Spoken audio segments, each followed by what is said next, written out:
Bem, a gente vai dar continuidade ao nosso conteúdo sobre atrito dos sólidos. Para vocês, o que é o atrito? O atrito é justamente, ó, o esfregar. Eu tô esfregando essa caneta aqui nesse meu cabelo. Então, ó, o atrito é justamente o esfregar, tá bom? Contato entre dois corpos. Então, dos sólidos. O sólido é aquele que possui forma e volume próprio, né? Eu pego a água, coloco dentro do copo, coloco no congelador. Aguardo alguns minutos.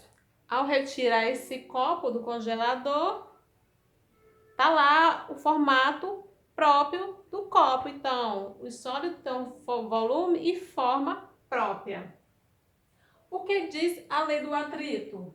As forças de atrito de destaque cinético quer dizer em movimento, são praticamente independentes da área de contato entre a superfície atritante. Não importa a área de contato, não importa essa área, viu? Não importa a área X. A área pode ser pequena, pode ser maior, tá bom? Não importa, se está atritando, vai atritar da mesma forma, sendo ela uma área menor ou maior. Independente da área, vai acontecer o atrito do mesmo jeito. Em física, esse atrito é a força de contato, né? Como eu atritei a caneta lá no meu cabelo, contato entre dois corpos.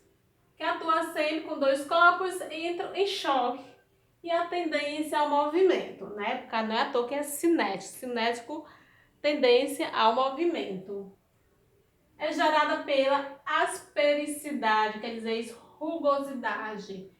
Ou seja, não é liso, não é plano. Sem ele, sem o atrito, seria impossível caminhar sobre o solo. Também o exemplo, o movimento de um transporte no asfalto. Então, gente, é importante sim ter o atrito, porque a gente caminhando, sem esse atrito, a gente poderia se escorregar. Os carros no asfalto, na hora da freagem, como que ia acontecer? Se não fosse o atrito, ele ia seguir em linha reta. Ou não, ele poderia, né? Rolar e acontecer um acidente, porque ia estar tão liso que ia sofrer deformação. Algum acidente podia ser. Não é à toa que existe o atrito, ele é muito importante sim na nossa vida. Uma superfície qualquer, por mais bem polida que seja, sempre apresenta irregularidade, altos e baixos, enfim, aspereza. Então, não há superfície 100% polida, 100% bem lisa, viu? Lisa. Não há. Consideremos dois corpos em contato, comprimindo-se mutuamente. Quando a superfície de um deles escorrega ou tende a escorregar em relação à superfície do outro, a troca de forças, denominada força de atrito, né?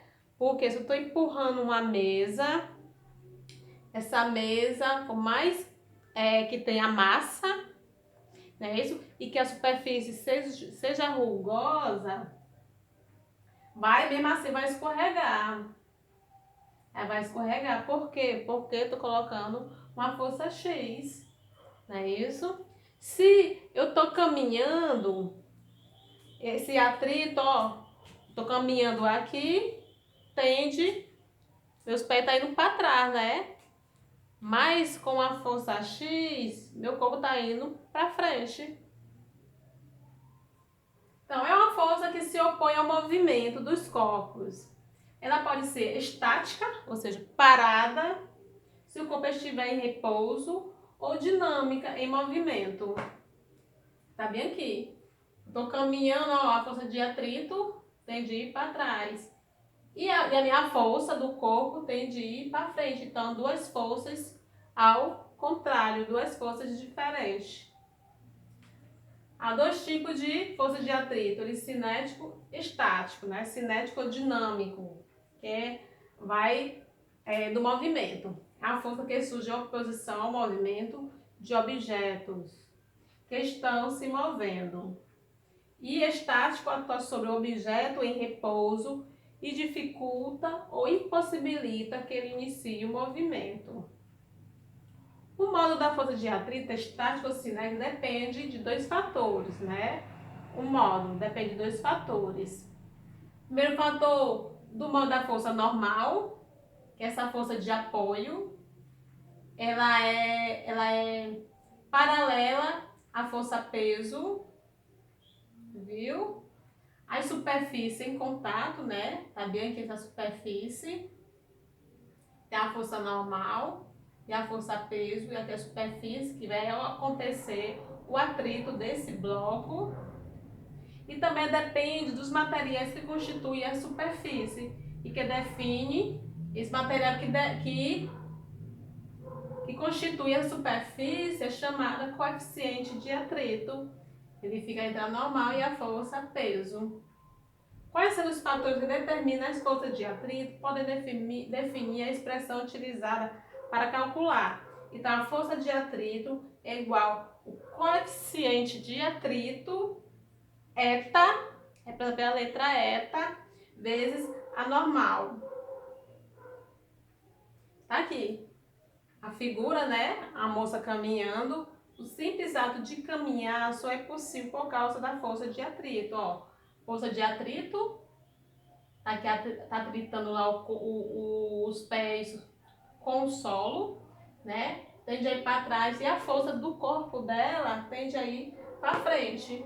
E ela não desliza justamente por causa do atrito. Se não fosse esse atrito entre os pés e o solo, ela não conseguiria caminhar, ia ficar caindo direto. Aqui um exemplo. Um bloco com massa de 3 kg está em movimento com aceleração constante na superfície de uma mesa. Sabendo que o coeficiente de atrito dinâmico entre o bloco e a mesa é 0,4. A unidade de medida para esse coeficiente de atrito? Não é a unidade de medida, viu? Ele é adimensional. Não há unidade de medida, por isso que aqui só tem 0,4. Calcule a força de atrito. Então, ele deu a aceleração da gravidade que vale 10. A força de atrito é igual a normal vezes o seu coeficiente. A normal é igual à força peso, não é isso? Que essa força peso é a massa vezes a aceleração da gravidade. Então, aqui, né? A fórmula novamente, força de atrito é igual a normal vezes o coeficiente de atrito. A normal é a massa vezes a aceleração da gravidade vezes o atrito. A massa, a questão já deu que foi 3. A aceleração da gravidade sempre vale 10. E o coeficiente de atrito, a questão já deu que foi 0,4. Então, 3 vezes 10, 30. 30 vezes 0,4 dá 12 newton. Força de atrito é força, unidade de medida, newton. Ok, gente? Então, a gente vai dar continuidade, viu, ao nosso livro posteriormente. Vou enviar a lista de exercício, vou colocar, depois a gente vai colocar mais exemplos para a gente resolver e estudar mais e mais, tá? Obrigada, espero ter ajudado. Beijo a todos.